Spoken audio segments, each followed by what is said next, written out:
যাজ্ঞসেনীর খুলছে শাড়ি, টানছে ধরে দুঃশাসন।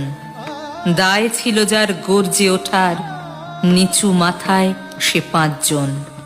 দুর্যোধনের নগ্ন উরু, ইঙ্গিতে তার ধর্ষকাম। হস্তিনাপুর দেখছে বসে, ধ্বস্ত হতে তার সুনাম। অন্ধ রাজা সিংহাসনে, আর্ত চেঁচান বৌমা তার। নিজের দলের নির্যাতনে সব রাজা হন নির্বিকার। কর্ণ বসে হাসছে হা হা, রাজার দলের লোক তো সে। শর্তবিহীন সমর্থনে তাবৎ আরাম সুখ বসে। ভীষ্ম, দ্রোণ, কৃপ নীরব। সরকারি লোক হাজার হোক, রাজার কথাই তোমার কথা। তুমি যখন রাজার লোক। ফল শকুনি দেখছে সবই, বস্তুত সে ধ্বংস চায়।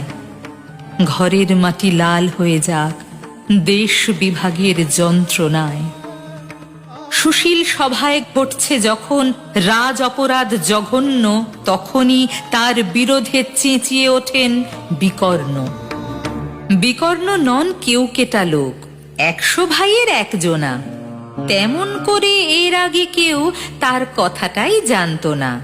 যতুগৃহে কাড়েননি রা, অন্তত তা নেই লেখা। ভীমকে যখন বিষ খাওয়ালো, তখনও তার নেই দেখা। কিন্তু যখন প্রকাশ্যতেই কাড়ছে নারীর আব্রুকেও, স্তব্ধ জিভের চুপ সাগরে বিকর্ণ হন একলা ঢেউ। চেঁচিয়ে ওঠেন রাজার কুমার যুবরাজের বিরুদ্ধেই।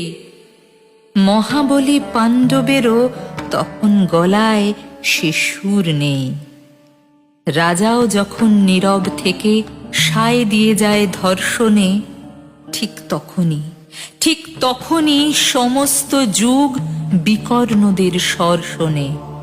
আমরা যারা কিচ্ছুটি নই, একটি মোটে ভোট কেবল, অত্যাচারের সামনে এলে সঙ্গী শুধু চোখের জল। পোষ্যভাবে যাবনা চেবাই, অন্ধ এবং নিকর্ণ। প্রার্থনা থাক আমরা যেন একবার হই বিকর্ণ। প্রার্থনা থাক আমরা যেন একবার হই বিকর্ণ।